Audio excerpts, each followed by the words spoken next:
Approve kay Senate President Sherwin Gatchalian ang performance ni Presiding Officer Francis Chiz Escudero sa impeachment trial ni VP Sara. Tiniyak din niyang pinabibilis nila ang paglilitis kaya posibleng may mga pagbabago sa proseso.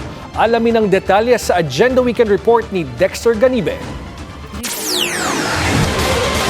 Natapos na ng panel of prosecutors ang pagsasalang ng mga testigo at paghahain ng mga ebidensya para sa Article 4 ng impeachment ni VP Sara o ang pagbabanta umano ng bise sa first couple at kay dating House Speaker Martin Romualdez. Sabi ni Senate President Win Gatchalian sa panayam ng IBC News, naging maayos ang pag-preside ni Senator Judge Chiz Escudero sa nakalipas na 9 na trial days. Makikita natin na very orderly at sinisimplihan talaga, no, as much as possible para maintindihan ng taong bayan. Ang goal naman ng mga senador ay maintindihan ng taong bayan at masundan yung pag-uusap doon. Pero naghahanap pa niya ng ibang paraan ng impeachment court kung paano mapabibilis ang paglilitis. Batay sa orihinal na calendar ng impeachment court, sa July 29 na sisimula ng prosekusyon ang pagbista sa Article 1 o ang umano'y paglustay sa confidential budget ng Office of the Vice President. Pero sabi ni SP Win, may bagong panukala ngayon para mas mapabilis at mas masundan ng taong bayan ang takbo ng impeachment trial.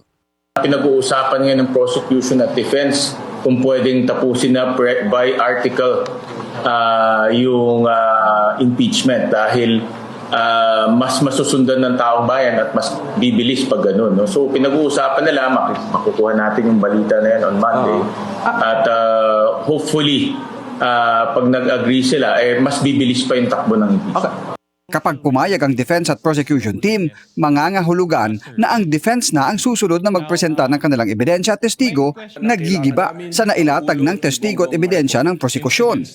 Sabi ni SP Win, sa Lunes magsusumite sa impeachment court ang defense at prosecution ng kanilang komento ng pagtutol o pagsang-ayon sa panukalang per article na presentasyon ng mga ebidensya at testigo. Para sa Agenda Weekend, Dexter Ganibe, Abante.